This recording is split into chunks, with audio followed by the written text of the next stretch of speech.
안녕하세요. 카라멜 마키아토의 다락방입니다. 그동안 비가 많이도 왔었는데요. 모두 비 피해는 없었는지 모르겠어요. 그동안 날씨가 오락가락하니 더 정신이 없었던 것 같습니다. 오늘은 저의 이야기 잠깐 하고 시작하겠습니다. 제가 원래 유튜버가 꿈은 아닌데요. 영상을 하나씩 올리다 보니 공감해 주시는 분들이 계시고 또 그런 분들을 만날 때마다 너무 기분이 좋아지더라고요. 늘 좋은 글과 좋은 음악으로 다가가고자 했고 조금이나마 따뜻하게 마음을 위로해드리고 싶었습니다. 제가 틱톡이라는 SNS를 먼저 시작을 했는데요. 그곳에 올린 많은 영상들을 저희 채널에서도 같이 올리게 되었답니다. 그런데 아무래도 음악이라는 게 저작권으로부터 자유롭지는 못하잖아요. 그러다 보니 언제까지 이렇게 내가 좋아한다고 해서 좋은 글과 좋은 음악을 올릴 수만은 없겠구나. 그럼 뭐가 좋을까? 어떻게 사람의 마음에 다가갈 수 있을까? 생각을 한참 했었는데요. 제가 책을 읽는 것과 글을 쓰는 것을 좋아하더라고요. 그렇다고 국어 실력이 뛰어난다거나 어떤 경험도 없는데 말이에요. 보통 좋아하면 잘하게 된다고 하던데 저는 그냥 좋아하기만 하는 것 같더라고요. 어릴 때부터 늘 사람들을 만나 소통하는 것을 좋아했습니다. 소통은 나이와는 상관이 없는 것 같아요. 우리가 서로 얼굴은 마주한 적 없고 잘 알지도 못하지만 그래도 많은 분들과 마음을 나누고 소통을 함께 할 수 있다면 정말 좋을 것 같다는 생각입니다. 그러기 위해서는 저의 다락방 채널이 잘 성장해 나가야 하는데요. 시간 내서 찾아주시는 분들께 정말 시간 낭비가 되지 않도록 열심히 꾸준히 할 수 있도록 노력하겠습니다. 많이 부족하지만 성장해 나가는 중이겠거니 생각하시고 이해와 양해 미리 부탁드리겠습니다. 아주 평범한 사람이지만 잘 성장해 나갈 수 있도록 지켜봐 주시고요. 시간이 지나 제가 바라던 대로 뜻하는 대로 누군가에게 따뜻한 위로와 또 웃음을 줄 수 있는 좋은 멋진 사람으로 거듭날 수 있기를 바라봅니다. 더불어 좋은 글과 영상도 함께 올리겠습니다. 오늘 재미없는 저의 이야기를 들어주셔서 감사합니다. 그럼 오늘 소개해드릴 책은 제가 너무 공감하면서 고개를 끄덕이면서 읽었던 아들아 돈 공부해야 한다 라는 제목의 책입니다. 아버지가 아들에게 돈 공부해야 하는 이유에 대하여 리얼하게 알려주는 도서인데요. 대한민국 자녀들에게 이야기하는 거겠지요. 책 내용에 보면 가난은 부끄러운 것이다 라는 말이 나오는데요. 저는 정말 이 책을 읽으면서 200% 아니 300% 공감하면서 읽었답니다. 그럼 지금부터 시작하겠습니다. 지은이 정선용 25년간 유통업계에 종사하며 롯데마트 가정간편식 부문장, 상무 등을 거쳤다. 대한민국 대형마트의 태동과 성장, 침체의 역사를 함께하며 실생활의 경제 원리를 깨우쳤다. 유통 역사의 한 획을 그은 미국산 쇠고기 최초 판매, 숱한 화제를 모은 통큰 치킨의 현장 판매, 가장 간편식 요리하다 브랜드를 기획했다. 2020년 9월 30일 퇴직하면서 151만 회원을 거느린 네이버 카페의 부동산 스터디에 아들아 경제 공부해야 한다 시리즈를 연재했다. 뜨거운 반응을 일으키며 누적 100만 뷰를 기록했으며 특히 나훈아를 자본소득, 남진을 근로소득에 비유해 그 차이를 밝힌 소득편이 가장 많은 사랑을 받았다. 목차를 한번 살펴보실 텐데요. 1. 부의 계단편. 돈의 맛, 밥에 눈을 떠라. 자로 시작해 가가 되어라. 전월세와 부의 사다리. 아파트를 갖고자 하는 것은 본능이다. 위기는 교훈을 남긴다. 이번 전략편입니다. 돈의 세 가지 통로, 돈이 쌓이는 저축, 돈을 지키는 지출, 쇼핑 전투에서 이기는 법. 소비는 미덕이 아니다. 세금이 가장 큰 지출이다. 돈 버는 시스템을 만들어라. 돈의 본질을 읽어라. 3. 부자편. 재무제표 못 보면 주식 투자하지 마라. 돈을 벌려면 자본주의를 배워라. 자기 돈, 남의 돈, 투자 받은 돈, 절대 잘리지 않는 직장, 부동산으로 경제적 완생을 이뤄라. 금은 왜 안전자산이 되었는가? 금과 돈의 역할, 양날의 검, 금융상품. 돈 버는 일 근육은 따로 있다. 돈이 따라오게 하는 장사법, 경제 고수가 되는 방법. 4번 인생편. 부의 사다리가 끊긴 세대에 당당하게 살아라. 지하, 반지하, 지상의 삶. 돈의 원리에 따라라. 아들아 결혼은 경제적 계약이다.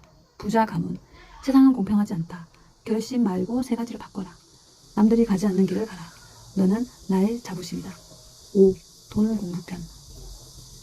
종이신문의 모든 기사를 읽어라. 돈 공부하는 독서법은 따로 있다. 자연법칙이 곧 경제법칙이다. 경제용어 공부법. 이렇게 총 5가지 목차가 나와 있고요. 맺은말로 가난은 부끄러운 것이다. 그리고 마지막으로 아들의 편지. 아버지의 등불로 세상을 봅니다. 라고 나와 있습니다. 지금부터 안의 내용을 한번 살펴보겠습니다. 돈 공부해야 하는 이유. 25년 동안 쉬지 않고 일했는데 왜 아직도 이렇게 살기 힘든가? 그동안 나는 경제 문맹이었다. 글자를 모르는 것만 문맹이 아니었다. 금융 자본주의 시대에는 돈의 원리, 즉 경제 지식을 이해하는 능력이 없으면 그것도 문맹이었다. 지금부터 어젯밤에 너희 엄마가 구구절절 말했던 돈맛을 요약해서 적는다. 엄마의 말로는 돈맛이 3가지로 구분된다고 한다. 첫째, 아끼는 맛이다. 둘째, 잘 쓰는 맛이다. 셋째, 모으는 맛이다. 이 아버지가 보기엔 그 말이 그 말 같은데 엄마는 3가지가 전혀 다른 맛이라고 강조한다. 너희는 아버지처럼 근로자의 인생을 살지 말아라. 아버지는 너희가 근로자로 살아가길 원치 않는다. 너희가 블랙 코미디의 삶을 살길 원치 않기 때문이다. 노동자의 생활은 우프다는 걸 아버지는 너무나 잘 알고 있다. 직업을 수만 가지로 말하지만 크게 가의 직업과 자의 직업 둘뿐이다. 가는 사업체와 자본의 바탕을 둔 직업이고 자는 자격증과 노동의 바탕을 둔 직업이다. 너는 어리석게 너의 시간과 의지를 낭비하지 않도록 해라.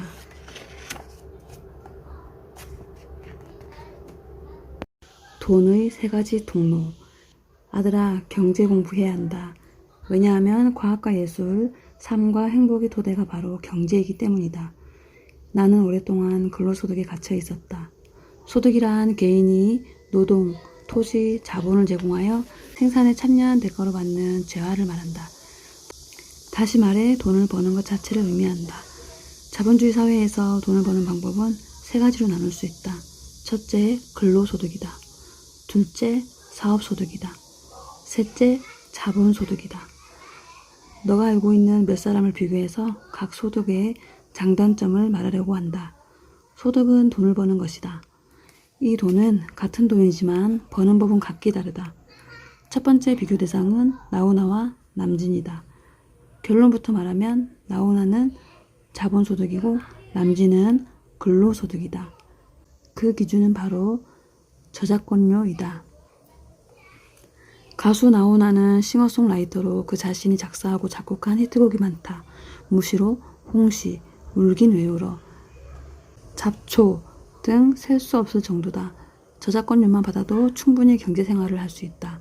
가수 나에게 저작권은 바로 자본이다. 저작권은 자본주의 사회에서 스스로 알아서 돈을 벌어오게 되어 있다. 바로 자본가의 소득이다. 반면에 가수 남진은 본인이 작사 또는 작곡한 히트곡이 별로 없다. 결국 지금도 공연 또는 방송 출연이라는 노동을 해서 돈을 벌어야 한다. 그래서 가수 나훈아는 자본소득이고 가수 남진은 근로소득이다.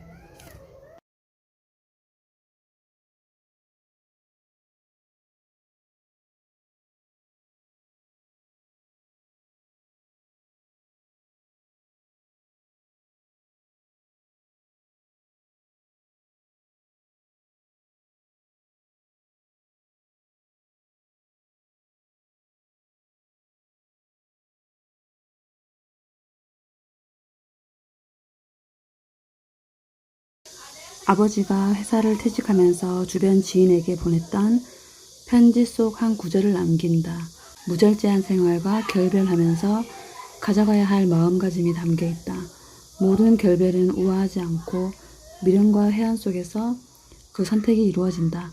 그러나 미련과 해안이 있을 때 과감하게 결정해야 한다. 너도 아버지처럼 그렇게 하려고 믿는다. 저의 퇴직은 어떤 중년 부부가 이혼에 이르는 과정과 같았습니다. 어떤 중년 부부는 한때 서로가 이 사람이 없으면 죽을 것 같아서 결혼했습니다. 그런데 한 20년을 살다 보니 점차 서로가 미워지기 시작했다고 합니다. 그러다가 어느 순간 같은 공간에서 함께 숨쉬는 것도 싫어하기 시작했습니다. 더는 안 되겠다. 사랑하는 마음이 남아있을 때 아름답게 이혼하자는 마음의 소리에 따르기로 했답니다. 저희 퇴직은 그 중년 부부가 이혼하는 심정이었고 그렇게 사직원을 냈습니다. 저는 오늘부로 회사와 결별했습니다. 자네 아버지 뭐 하시는가? 이 질문은 아버지의 삶에 관한 질문이기도 하며 너가 이 아버지를 어떻게 바라보는가에 관한 질문이다. 너가 군대 생활 속에서 이 아버지의 우문에 아들의 현답으로 대답해 주길 바란다. 그 현답을 아버지는 듣고 싶다. 토요일에 휴가 나오면 꼭 말해 주어야 한다. 아버지는 너가 말해주는 아버지의 모습으로 아버지의 삶을 다시 갖고 나가고 싶다. 토요일에 만날 수 있다는 사실이 기쁘다. 아버지의 아들로 태어나서 고맙다. 아버지는 누구든지 너에 관해서 묻는다면 한치의 망설임도 없이 말한다. 제 아들은 저의 자부심입니다. 누군가가 너에게 아버지가 뭐하는 분인가를 묻는다면 그때 너가 이렇게 대답할 수 있도록 살아가겠다. 아버지는 저희 친구이며 스승이며 존경하는 아버지입니다. 30년 후 아들의 입에서 이 말이 나오도록 다시 아버지의 삶을 가꾸어 가겠다고 약속한다. 너희 친구이며 스승이며 존경하는 아버지가 되겠다. 사랑한다, 아들아. 이 책은 어려운 경제의 원리를 비교적 쉽게 재미있게 풀어놓아 보기에 편했던 것 같아요. 그리고 아버지가 아들에게 해줄 수 있는 말을 글로 써서 그런지 와닿는 부분이 많았답니다. 본문에 보면 20년이 넘도록 한 벌의 옷만 입는 아내 이야기가 나오는데요. 그래도 그 정도 사는데 너무 궁상맞게 사는 것은 아닐까 싶으면서도 그러니까 이렇게 6억의 자산 가지고 50억으로 만들 수 있었던 것은 아닐까 하는 생각도 해보게 되었어요.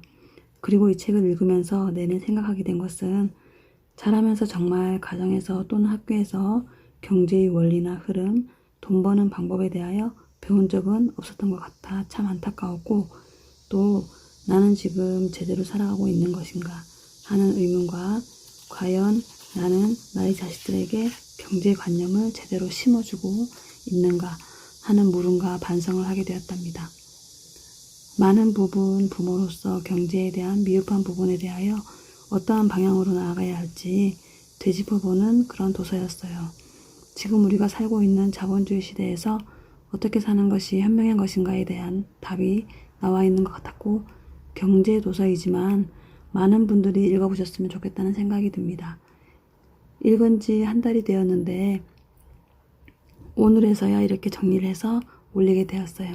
그래서 며칠 전부터 다시 읽으면서 정리했다는 건 안 비밀이에요. 언제나 두근두근 가슴 뛰는 설레이는 인생을 살고 싶고 오늘 역시 저도 그리고 저희 구독자님도 그런 날이기를 바라봅니다. 그럼 다음에 만나요.